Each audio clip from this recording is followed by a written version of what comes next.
क्या है अब यहाँ से a new system is devised by the early 19th century. Many of the company officials were convinced that the system of revenue had to be changed again. How could revenues be fixed permanently at a time when the company needed more money to meet the expenses of administration? क्या था कि company ने तो fix कर दिया था agriculture पर कि हमको इतना पैसा चाहिए, फिक्स रिवेन्यू कर गया था। उसमें क्या हो गए थे कि जमींदार जो लैंडलॉर्ड थे वो सब बहुत पैसे वाले हो गए थे, फिर कंपनी की थोड़ी इकोनॉमिक कंडीशन खराब हो गई थी।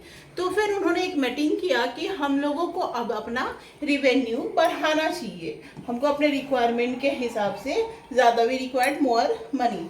In the northwestern provinces of the Bengal presidency is now Uttar Pradesh, and English is called Mackenzie devised the new system which came into effect.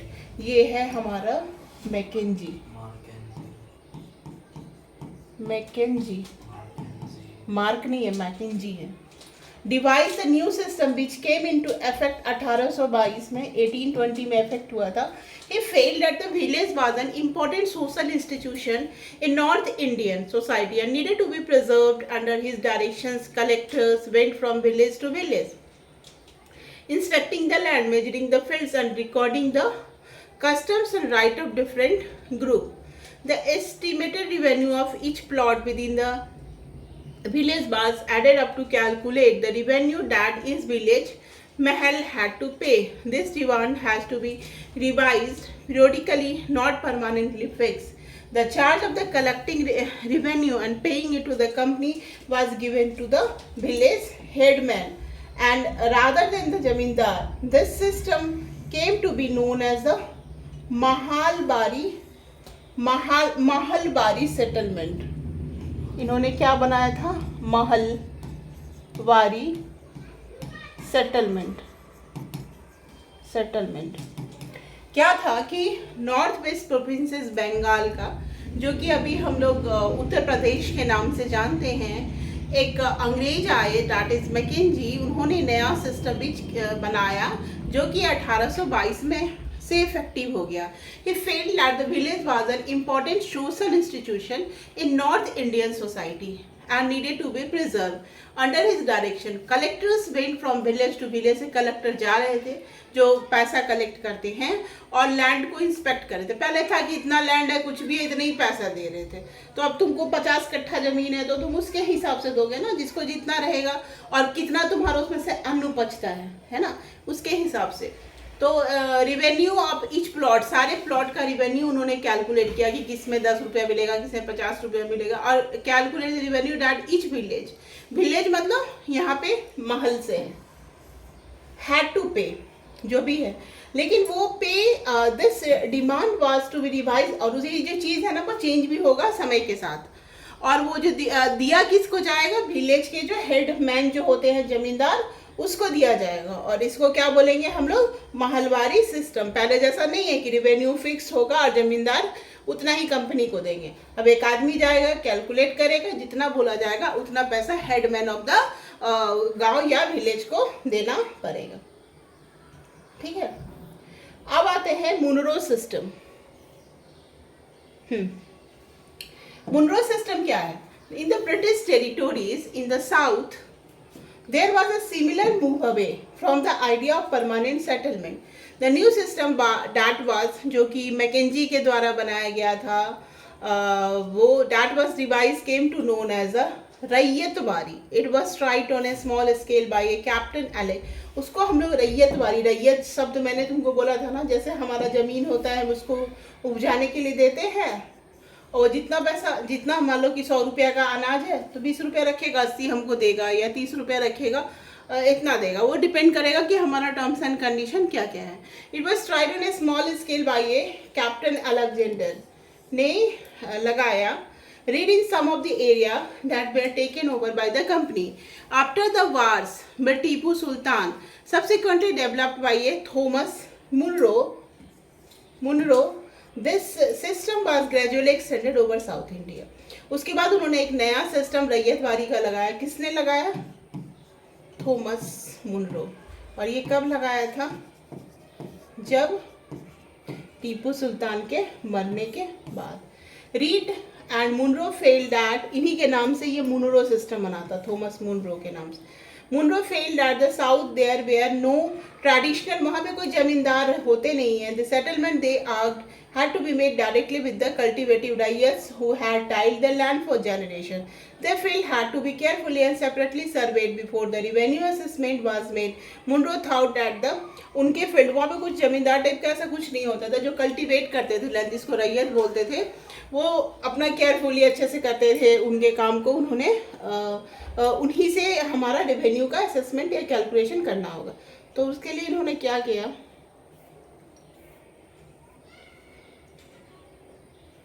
should act as a paternal father figure protecting the ryots under their charge. Imagine that you are a company representative sending a report back to England about the conditions in rural areas under company rule. That would you write? All was not well. Within a few years after the new system were imposed, it was clear that all was not well with them. Driven by the desire to increase the income from land, revenue officials fixed too high a revenue demand. Peasants are unable to pay. Ryots fled the peasants हो, फिर भी सब all was not well. क्या बोले ना कि पहले था ना कि वो जैसे जमीन उपजाए 100 रुपया का 50 रुपया फिक्स था, दे दिया कंपनी को, ठीक है। अब बोला मुनरो सिस्टम लगाओ। मुनरो सिस्टम क्या था कि आपको गांव-गांव जाके जमीन का एस्टिमेशन करता था कि 50 लाख होगा तो 30 लाख कंपनी को देना है, ठीक है ना। जिसका जितना पैसा होगा उसके हिसाब से देना होगा। इसको थॉमस मुनरो ने, पहले तो मैकेंजी ने लगाया, फिर मुनरो ने मुनरो सिस्टम लगाया। कहाँ पे? साउथ इंडिया में टीपू सुल्तान के मरने के बाद। लेकिन ये सब सिस्टम तो लगा, लेकिन फिर भी बहुत कुछ अच्छा नहीं चल रहा था हिस्ट्री में। Within a few years after the new system was imposed, it was clear that all was not well with them, driven by the desire to increase the income from land. तो वो जो desire था कि land से income बनाने की, revenue officials too high revenue demand, peasants were unable to pay. अब revenue जो है तो और ज़्यादा पैसा मांगने लगे। पीजेंट्स जो हैं वो देने के लिए तैयार नहीं थे। रैयत फ्लेड द कंट्री, वो कंट्री साइड भाग गया। Villages become deserted in many region. अब गांव वाले बोलते हैं इतना इतना पैसा हमसे मांगेगा, मान लो हम तो 100 रुपया का अनाज उपजाए, हमसे 80-90 रुपया मांग लेगा तो हम खाएंगे क्या? तो छोड़ दिया, वो चले गए, इधर उधर भाग गए वो। फिर अब गाँव बैरन, जब हम चलाएंगे नहीं, हम उपजाएंगे तब ना हमसे तुम पैसा लोगे, कुछ हमको दोगे तभी हम उपजाएंगे। तो फिर वो लोग गुस्सा होने लगे, जो फार्मर थे। Crops for Europe. अब देखो,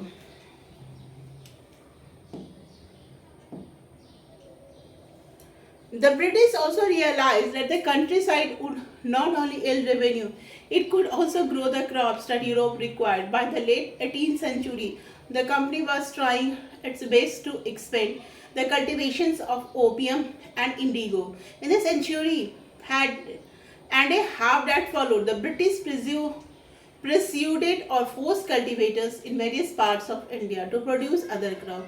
Jute in Bengal, tea in Assam, sugarcane in the United Provinces, wheat in Punjab, cotton in Maharashtra and Punjab, rice in Madras. However, this thing not done. The British used a variety of methods to expand the cultivation of crop that they needed. Let us take a closer look at the story of such crop, one such method of production. Does color have a history? इस colour का कोई history है? अमोरिस cotton print, late 19th century. ये cotton print है, एक Kalamkari print. इसको क्या बोलेंगे? पूछा जाएगा, हो सकता है डायग्राम में। ऐसे कलम सोचना, बड़ा बड़ा बना है कलम जैसा, कलमकारी प्रिंट है ये। इसको बोलते हैं मॉरिस कॉटन प्रिंट, है ना। तो एम से मॉरिस याद रखना कि Morris cotton print. Dutch colour have a history. Figure 5 and 6 are the two images of the cotton print. The image on the left shows a kalamkari print created by weaver of Andhra Pradesh के लोगों ने इसको बनाया था. And on the right side is a floral cotton print designed and produced by William Morris, a famous poet and artist of 19th century Britain. There is, अब ये इसको किसने बनाया था? ये बनाया था आंध्र प्रदेश के लोग ने।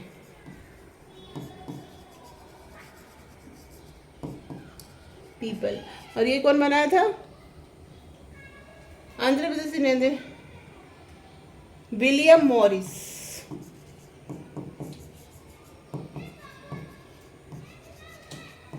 विलियम मॉरिस, ये विलियम मॉरिस कौन थे पूछा जाएगा? Famous poet and artist. कब? 19th सेंचुरी, ब्रिटेन के थे। There is one thing common in the two print, both use a rich blue colour. दोनों प्रिंट में यही है कॉमन कि एक कॉटन का था, एक कलमकारी प्रिंट में, कि दोनों में ब्लू कलर था। Commonly called Indigo. Do you know this colour was produce? How this colour was produce? The blue that you see in this print was produced from a plant called indigo. It is unlikely that the blue dye was used in the Morris prints in the 19th century. Britain was manufactured from indigo plants cultivated in India. For India was the biggest supplier of indigo in the world. उस समय Indigo का जो था ना colour का biggest supplier था India world में at that time. ठीक है। अब why the demand for Indian Indigo? Indian के इंडिगो का डिमांड क्यों था?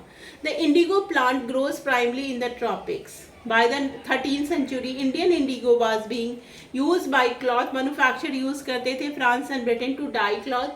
However, only a small amount of Indian indigo reached the European market and its price was very high. European cloth manufacturer therefore had to depend on another plant called woad to make violet.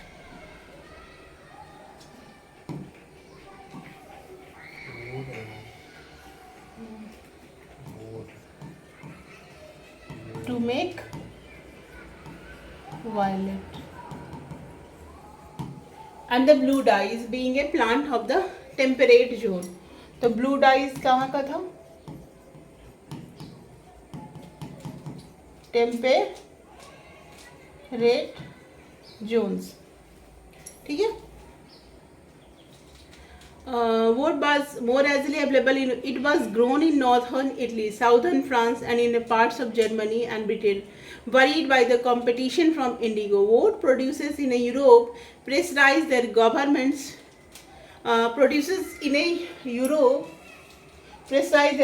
To ban the import of और जो है Europe में produce होता था, अपने government को pressure करते थे कि इसका इंडिगो का जो है इंपोर्ट बंद करे। क्लॉथ, क्योंकि उनको अपना बेचना था, cloth dyers how way preferred Indigo, लेकिन क्लॉथ के जो डायर थे उनको इंडिगो बहुत पसंद था। इंडिगो प्रोड्यूस क्यों बात हम लोग कर रहे हैं? क्योंकि हमारे यहाँ बनता था इंडिगो, और इंडिगो हम जितना बेचेंगे तो हमारे पास उतना पैसा आएगा। लेकिन जो ब्रिटेन के थे बोलते थे कि नहीं हमारा वही सही है बोर्ड वाला। तो where is the dye from the बोर्ड was a pale and dull. By the 17th century European cloth producers persuaded their government to relax the ban. बोला कि इस पे बैन को रिलैक्स कर दिया क्योंकि हमारे यहाँ अंग्रेज आने लगे। The French began cultivating indigo in Saint Dominique in the Caribbean island.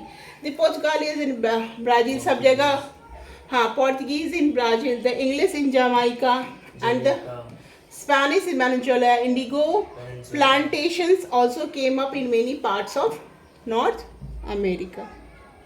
तो हर जगह ये सब उसका होने लगा इंडिगो के कल्टीवेशन। बाय द तुम बोले कि बैन हो गया है। नहीं बैन किया तो फिर हटाए ना वहाँ पे। By the relax the ban on indigo import, the French began cultivating. क्यों? उसके बाद फ्रेंच क्या किया? कल्टिवेट करने लगा इंडिगो को। अरे सिर्फ इंडिया से ज़्यादा था ना, तो एक्सपोर्ट हम किसी को बेचेंगे तो पैसा लेंगे ना, तो फिर वो लोग अपना भी बना लेंगे क्योंकि उसका डिमांड बहुत ज़्यादा बढ़ गया।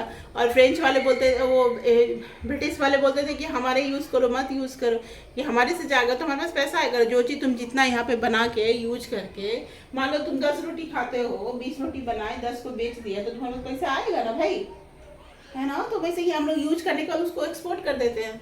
By the end of the 18th century the demand for the Indian indigo grew, फिर अगेन बढ़ने लगा फिर से। Further, Britain began to industrialize and its cotton production expanded dramatically. यही सब कारण था ना कि हमारे यहाँ फ्रेंच आए, कॉटन, सिल्क, है ना, कोरिएंडर, ये सब के लिए। तो creating an enormous new demand for cloth dyes And while the demand for indigo increased, its excessive supplies from the West Indies and America collapsed for a variety of reasons. Between 1783 से 1718 में America, West Indies and America में इसके supplies from the West Indies, America से जो भी supply हो रहा था वो रुक गया, कोलैप्स हो गया. And the production of indigo in the world fell. पूरा वर्ल्ड का प्रोडक्शन हाफ हो गया. कब? Half world production.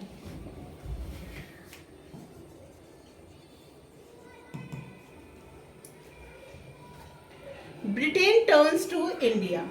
अब ये सब हो गया, अब तो इंडिगो का आ रहा था. अब ब्रिटेन सोचा कि अब इंडिया की तरफ हम झांकते हैं कि भाई इंडिया से इतना ज़्यादा आ रहा है इंडिगो. तो फिर face with the rising demand for indigo in Europe, the company in India looked for ways to expand the area under indigo. अब पूरा वर्ल्ड से आने लगा तो अपना इंडिगो के कल्टीवेशन को बढ़ाने की बात हुई और ब्रिटेन इंडिया की तरफ टर्न्स हो गया. अब देखो यहाँ से from the last decades of the 18th century, 18 century की बात है, indigo cultivation in Bengal expanded. Bengal में इंडिगो का कल्टीवेशन बहुत बढ़ गया. Bengal indigo came to dominate the world market. के ऊपर इतना फाइट हुआ. हाँ, बहुत बिक रहा था ना. बंगाल में इंडिगो पौधा था ना, वो पौधा था, इंडिगो का पौधा था ना, उसी से colour. Indigo came to dominate the world market in 1788. Only about 30% of the imported into Britain was from India. बाप रे बाप, 30% ऑफ इंडिगो जो ब्रिटेन से इंपोर्टेड होता था सब इंडिया के ही थे. By 1810 the proportion had gone up to 95%. तो इतना प्रोपोर्शन उसका बिकने लगा वो इंडिया से ला के. कौन सा प्रोपोर्शन? इंडिगो का? हाँ, इंडिगो का 95%. As the indigo trade grew, commercial agents and officials of the company began investing. और जितने भी सब कंपनी वाले सोचने लगे चलो इंडिगो में इन्वेस्ट करते. Over the years of many company officials left their job to look after their indigo. सब कोई नौकरी छोड़ छोड़ के इंडिगो का वे. Attracted by the prospect of high profits, Scotsmen, Englishmen come to India and became planters. अब तो Englishman बोले चलो इंडिया में जाते हैं, छोटा सा जगह लेते हैं, इसको इंडिगो प्लांट करें, क्योंकि हर जगह की मिट्टी तो अलग अलग होती है. Those who had money to produce indigo could get loans from the company. Company से लोन लेने लगे. अब इस तरह से काम होने लगा. ये क्या है? इतनी बड़ी स्टोरी है इंडिगो पर. The slave revolt in San Domingo, August 1791. Painting by January Skudowski. In the 18th century, French planters produced indigo and sugar in the French colony. Sun Domingue in the Caribbean island, the African slaves who worked on the plantation rose in rebellion in 1791, burning the plantation and killing the rich planters. जो मेरे वहाँ के slave होते थे. Slave मतलब क्या होता है? स्लेव कि आदमी को खरीदा जाना, आदमी बिकता था. स्लेव मतलब कि उसके लिए काम कर. हाँ, जैसे ऐसा होता था ना बहुत पुराना अमेरिका, उधर जो होता था जो ब्लैक लोग होते थे उनको लोग क्या करते, खरीद लेते थे ऐसा करते. तो स्लेव बाई करते थे और उनसे काम करवाते थे. That was the very wrong. और उसके लिए वो लोग रिवेलियन उन्हीं लोगों ने इसका प्लांट फ्रेंच में स्टार्ट किया था इंडिगो का. तो फिर आपस में वो लोग वार करने लगे, रिवेल करने लगे. That was the very wrong system. How was the indigo cultivated? अब इंडिगो का कल्टिवेशन कैसे होता था? There are two main system of indigo cultivation, nij and ryoti. देखो इम्पोर्टेंट है ये, नीच एंड रायोती. रोटी से याद रखना, रोटी का ये स्पेलिंग है, RY लिखा है. Nij and ryoti. Within the system of nij cultivation the planter produce indigo in lands that is directly control. ठीक है, तो प्लांटर कहाँ करता था? लैंड पे करता था, प्लांट जो करता था, और ये इसके द्वारा डायरेक्टली कंट्रोल्ड होता था. He either bought the land and rented it from the जमींदार. ये कहाँ से लेते थे लैंड? जमींदार से, या इनका खुद होता था, सेल्फ भी होता था, या जमींदार से लेते थे. बाय डायरेक्टली एम्प्लॉइंग, और अपने लेबर को क्या करते थे? हायर्ड करते थे, hired labour. The problem with निच कल्टीवेशन. ठीक है ना. फिर भी इसमें क्या प्रॉब्लम था कि हाँ, तो niche cultivation में the plant is found it difficult to expand the area under the niche cultivation. Indigo could be cultivated only on fertile land, and these were all already densely populated. Only a small plot scattered over the landscape could be acquired. Actually क्या था कि Indigo जहाँ पे होता था उसके लिए बहुत फर्टाइल लैंड चाहिए था, और वह जहाँ पे इंडिगो का प्लांट होता था वहाँ पे ज़्यादा लोग आके बस जाते थे, तो ज़मीन कम मिलता था. Planters needed a large areas, उनको बड़ा एरिया चाहिए था. Compact block in cultivating a plantation where they could such land from, they attempt to lease in the land around the indigo factory and evict the peasants. अब उसको क्या करने लगे, उसको लीज पे लेने लगे 2 लाख दे के 4 lakh. Not was the labour easy to mobilise, अब लेबर को इधर से उधर भेजने लगे. A large plantation required a vast number of hands to operate. अब लेकिन large plantation करने के तो बहुत लोग चाहिए. Many peasants were usually busy with their, लेकिन उस समय कुछ peasants जो थे यहाँ के वो किस पे बिजी थे, राइस कल्टीवेशन में भी था, और भी तो कुछ खाने पीने का भी तो देखना है, तो वो लोग भी कुछ कर रहे थे. और ये लोग का हो गया था अंग्रेज का कि सब पूरा इंडिगो करना है, क्योंकि वर्ल्ड मार्केट में बहुत अच्छा उससे हमारा पैसा आ रहा था. नीच cultivation on a large scales, नीच कल्टीवेशन के 2 है, एक रोटी जैसा है ना, रायोती एंड नीच कल्टीवेशन. नीच cultivation on large scale also required many plot. 1 bigha of the 1 बीघा में कितना होता है, 20 कट्ठा होता है. अब कट्ठा अलग अलग होता है, कहीं 1760 होता था उस समय, 1900 स्क्वायर फीट में एरिया को बोलते थे पहले. इकट्ठा मीन्स इतना स्क्वायर फीट एरिया होता था. 20 कट्ठे का, एक कट्ठा में 1760, तो 20 इंटू 1760 हो गया या 1900. That the plant with 1000 bigha would need 2000 plough. अगर जिसका 1000 था उनको 2000 प्लो मतलब जोतने वाले चाहिए थे. Investing on the purchase and the maintenance of the plough was a big problem. Not should be supplies way easily and peasants is their ploughs and bullock. 1000 के लिए 2000 उनको जोतने वाले चाहिए थे. Bullocks cart were busy. Till the late 19th century planters were therefore reluctant to expand the area under niche cultivation. Less than 25% of the land produced indigo was under this system. The rest was under alternative mode of that is. तो फिर जब बाद में क्या हुआ, बस 25% ही करने लगे. फिर उन्होंने दूसरे सिस्टम से अल्टरनेटिव मोड सोचा, दैट इज रायोती सिस्टम या रोटी सिस्टम से याद रखोगे. रायोती सिस्टम पहले नीज होता था, नीज में डायरेक्टली कंट्रोल करते थे, फिर रेंट पे लेते थे. इंडिगो कल्टीवेशन को रायोती सिस्टम बोलते थे. नीज 2 तरह से तो होता था इंडिगो कल्टीवेशन, नीज सिस्टम, रायोती सिस्टम. नीज सिस्टम में जैसे तुम्हारा ही जमीन है, तुम खुद कर रहे हो या किसी से जमीन रेंट पे करा रहे हो, डायरेक्टली तुम ही कंट्रोल कर रहे हो लेबर ऊपर. अब रायोती सिस्टम में क्या होता है देखो. Under the ryoti system the planter force to ryots to sign a contract. इसमें क्या होता है, कॉन्ट्रैक्ट एग्रीमेंट. जमीन किसी का है, at times they prescribe the village headman to sign the contract on behalf of ryots. Those who signed the contract got cash advances from the planters at low rates of interest to produce indigo, but the loan committed the Rayo to cultivating indigo on at least 25% of the area under his holding. The planter provided the seed and the drill, while the cultivator prepared the soil, sowed and the seed and then looked upon. अब ये हो गया था रैयत वाला system था कि contract पे साइन कर, जैसे कि मेरा जमीन है तुमको दिए करने के लिए, हम कंट्रोल नहीं कर रहे, तुम सब कुछ कर रहे हो, ठीक है, और हम तुम कंट्रोल साइन करो कि इतना पैसा तुमको हमको देना है ना. तो this is called the ryoti system. तो उसमें लोन भी मिलता था, 25% ऑफ दैट एरिया, ये सब कुछ था. Workers harvesting Indigo in early 19th century. Indigo harvest कर रहे हैं, उसी का फोटो है. मतलब कि रायोती सिस्टम में कोई और कर रहा है, कॉन्ट्रैक्ट एग्रीमेंट के थ्रू होता था, और नहीं होती सिस्टम में डायरेक्ट करते कोई और कर रहा है हमारे लिए कर रहा है, उसको कुछ पैसा वो ले रहा है, कुछ पैसा हम. तो नीच सिस्टम में भी यही होता है. नीच सिस्टम में हम डायरेक्टली करते थे, उस पर हम डायरेक्टली कंट्रोल करते थे. मतलब हम प्लांट नहीं, हम किसान से करवाते थे, लेकिन कोई कॉन्ट्रैक्ट नहीं था. अच्छा, जो भी पैसा, दोनों में ये डिफरेंस है कि एक में कॉन्ट्रैक्ट एक में नहीं. हाँ, जो भी प्रॉफिट और लॉस होता था वो हमारा होता था. उसमें था उनको कि तुमको इतना पैसा देना ही है, इस टाइप का था.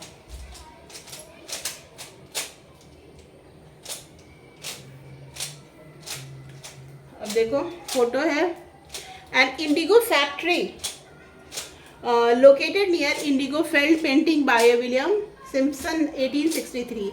The indigo village were usually indigo factories owned by a planters. After harvest, the indigo plant was taken to the vats in the indigo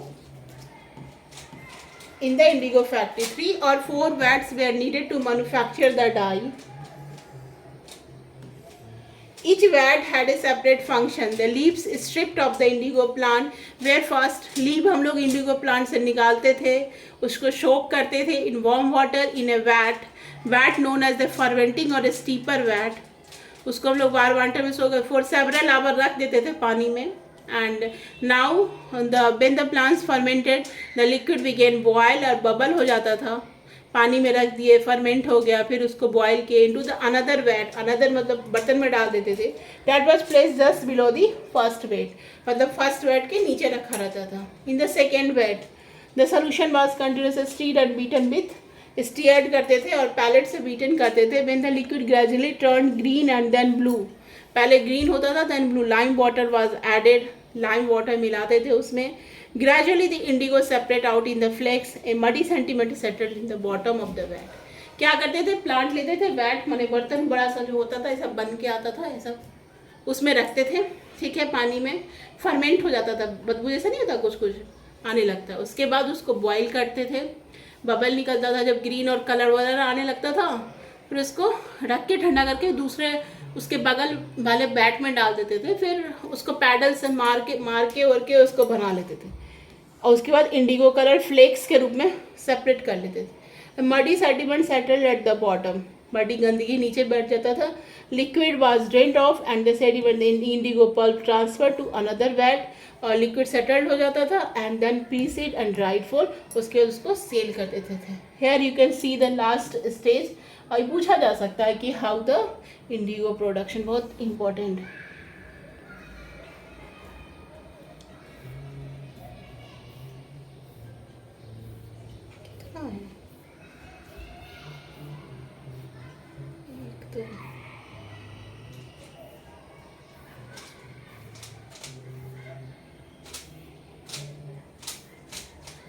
And when the crop was delivered to the planter, planter के पास crop को delivered करते थे.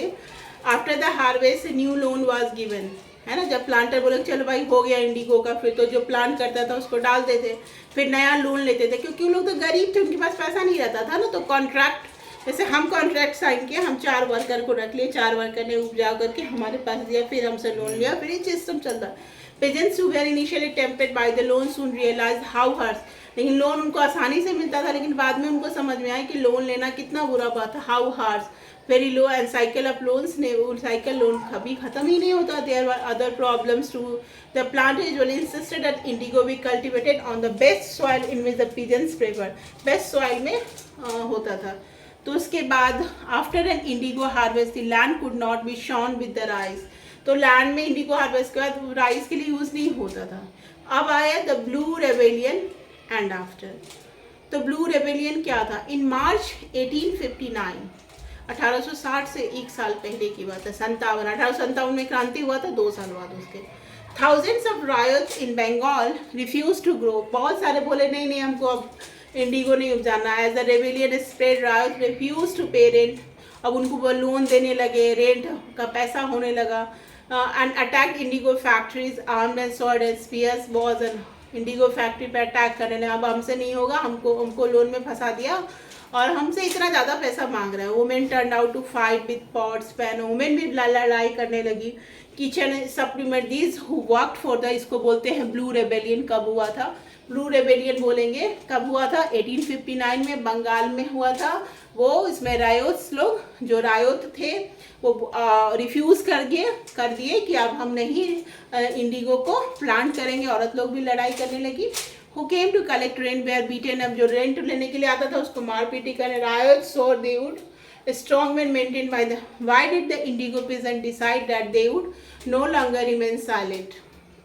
बोले कि अब हम silent नहीं रहेंगे, हमसे इतना पैसा लिया जा रहा है, आपको कम मिल रहा है. वही लोग मेहनत कर रहे थे. In 1859 the indigo ryot fell and they had the support the local zamindar and village headman in their rebellion. फिर उन्होंने फील किया कि हम लोग यहाँ के जो लोकल जमींदार हैं और विलेज हेडमैन को अपने इसमें शामिल करें। And indigo peasants found peace in other places. Even the zamindar went throughout the villages, urging the riots insist the plan. These zamindar were unhappy with the increasing power of the planters and angry to being forced by the, वो बहुत गुस्साने लगे कि उनको force किया जा रहा है।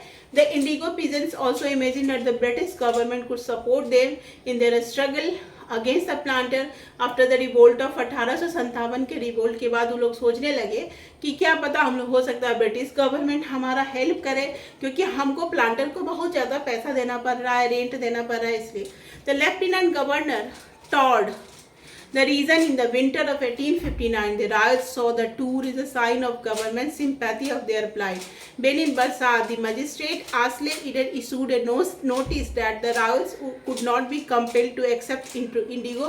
अच्छा अब इन मतलब साथ दिया ब्रिटिश गवर्नमेंट ने, बोला कि आस्ले ईडन ने बताया कि उनको कॉन्ट्रैक्ट एग्रीमेंट साइन करने के लिए कंपेल नहीं किया जाए। Queen Victoria had declared indigo need not to be sown, and Eden was trying to placate the peasants and control an explosive situation. But the need was support to the rebellion.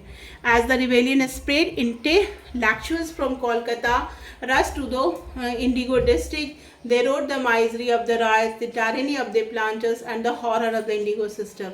Worried by tyranny, planters का tyranny के बारे में, horrors के बारे में लिखा. Worried by the rebellion of the government, vowed the military to protect the military को government ने भेजा planter from Assal and set up the indigo commission to inquire into the system of indigo. फिर indigo का एक commission बैठा किस पे inquire करेंगे. The commission held the planters guilty and criticized them for the coercive method they used with indigo cultivators. It declared that the indigo production was not profitable for riots. The commission asked for riots to fulfill their existing contracts, but also told them that they could refuse to produce indigo in future. I would rather beg so indigo. Hanji Mullah, an indigo cultivator of Chandapur, Thana Hadi, was interviewed by the member, the Indigo Commission 5 June 28. This is what said in an answer. Are you now willing to sow indigo, and if it not, what fresh terms would you willing to do it? तो बोला हाजी बुल्ला बोला I am not willing to sow, मैं उसको रोकने में नहीं करूँगा, and I don't know that any fresh terms would satisfy, बोला कि कोई चीज़ सेटिस्फाई करेगा नहीं करेगा, मैं कोई और टर्म और पैसा तुमको से बोला कि नहीं हम उसको रोपेंगे नहीं। For sale would you not be willing to sow at a rupee a bundle, बहुत सारे पैसे, नो आई वुड नॉट, बोला पैसा पे भी मैं नहीं करूँगा। No I would not rather than sow indigo, I will go to another country, I would rather beg than sow indigo, बोला कि नहीं हम किसी भी तरह में नहीं इंडिगो का ये करेंगे। After the revolt indigo production collapse in Bengal, इसी रिवोल्ट के बाद इंडिगो प्रोडक्शन कोलैप्स हो गया बंगाल में। But the planters now shifted their operation, अपना बिहार में स्टार्ट कर दिए जो प्लांटर थे, with the discovery synthetic dyes. After 19th century synthetic dye बनने लगा बिन केमिकल्स का। Mahatma Gandhi return from South Africa, peasant from Bihar persuaded him to visit Champaran, see the plight of indicator of the Mahatma Gandhi 1970 marked the beginning of the Champaran movement against the, तो इसीलिए फिर बिहार में वो लोग shift हो गए, कृत्रिम भी बनाने लगे और बिहार के लोगों को भी इंडिगो कल्टीवेशन के लिए प्रेरित करने लगे। फिर महात्मा गांधी ने 1917 में चंपारण मूवमेंट किया against the Indigo planters. Indigo making in the West Indies में कैसे इंडिगो को प्लांट किया गया था वही लिखा गया है। In the early 18th century French missionary John Baptiste लावर travelled to the Caribbean island and wrote extensively about the region published in one of his books. This image show all the images of indigo production. देखो कैसे कैसे हो रहा है, इसमें इसी को बैट बोलते हैं, उसमें डालते हैं, ये करते हैं। You can see the slave workers, ये सारे स्लेव वर्कर्स होते थे। planting to the shelter vat on the left, another worker is churning the liquid, वो liquid को churn कर रहा है with mechanical churner in a vat। two worker are carrying the कुछ इंडिगो पल्प निकाल रहा है, तो डिफरेंट वर्कर इसमें काम, स्लेव वर्कर काम। अब इसके क्वेश्चन आंसर बैठ के करो। लर्न CBSE का